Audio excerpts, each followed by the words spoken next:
लग रहा है जैसे मगनी के वस्त्र। लोग क्या कहेंगे किससे मांग करके ले आए। तो आगे एक दर्जी बैठा हुआ था। तो भगवान ने दर्जी के पास गए और उस दर्जी ने इस धोबी के कृत्य को देखा था। वह तुरंत शरणागति को स्वीकार किया, कहा कि प्रभु थोड़ा सा समय दो, आप लोगों के अनुरूप वस्त्र को बना देता हूं। वस्त्र सिला है, प्रभु ने पहना और कहा कि जाओ हे दर्जी, मैं तुम्हारे बिरादरी को आशीर्वाद देता हूं, तुम लोग कलयुग में बहुत फलोगे फूलोगे, जितने का वस्त्र उतनी सिलाई। बोलो भक्तवत्सल भगवान की।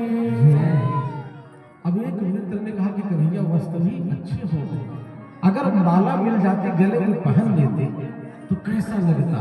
तो कहते एक श्रीदामा नाम के माली थे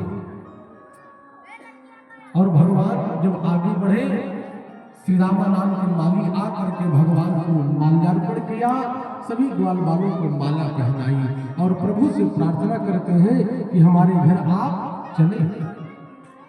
तो भगवान ने कहा कि फिर कभी आपके घर आऊंगा।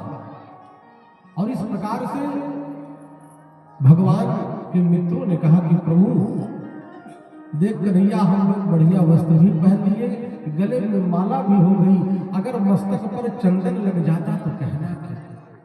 और भगवान जब आगे बढ़े तो क्या देखा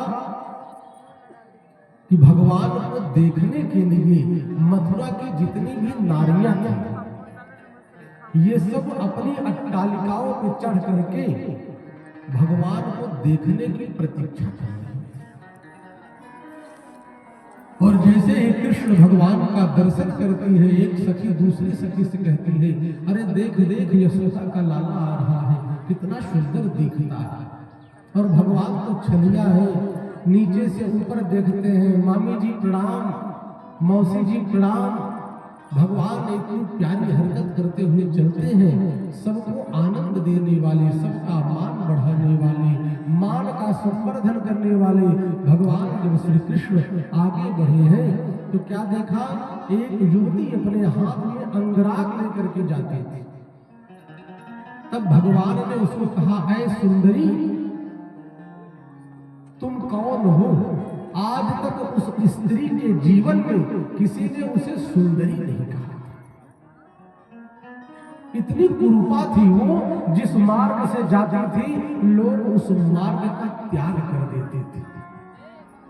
और आज पहली बार उसे किसी ने सुंदरी कहा, खड़ी हो गई।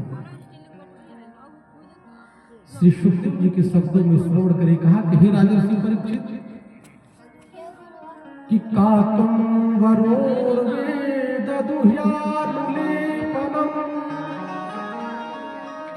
कस्यांगने वा कथयस्व साधुनः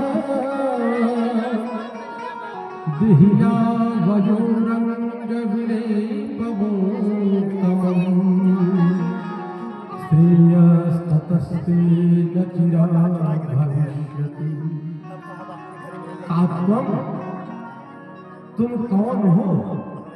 वरोर वेदन यह अंगराग किसे लगाने जा रहे हैं, कौन हो। हे सुंदरी, यह अंगराग किसे लगाओगी। तब वह कहती है कि हे कन्हैया, यह अंगराग महाराज भोज कंस को लगाओगी।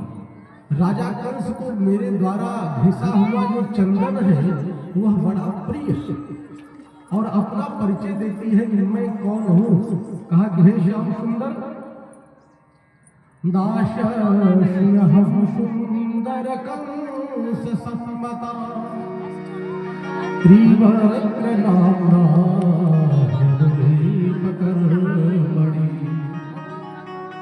मदभावितं भोजपतेरति प्रियम् विना युवां पुण्यतमस्तदर्हति। दासस्म्यहं सुंदर कंस सम्मता। कहा कि मैं कंस की दासी हूँ, मेरा नाम शैलेंद्री है। और शैलेंद्री को पूजा करते हैं। 3 जगह से कुबड़ निकला हुआ था, शरीर विरूप था और भगवान ने सुंदरी कहा। अपना परिचय दी, मद भावितम भोजपते रति प्रिय, मेरे हाथ का घिसा हुआ चंदन महाराजा भोज कंस को बड़ा प्रिय है और यह अंगराग कंस को लगाने जा रहा है। तब भगवान कहते हैं, मैं चाहता हूँ हे सुंदरी, इस अंगराग को मुझे लगा दीजिए। तो कहते हैं कि जिस समय कुब्जा ने भगवान का दर्शन किया वह देखती रह गई। भगवान इस प्रकार से देखने लगी मानो भगवान में उसका तन और मन दोनों बेसुध हो गए और नव निहाल हो गई और अंगराग को भगवान के मस्तक पर लगाया। बलराम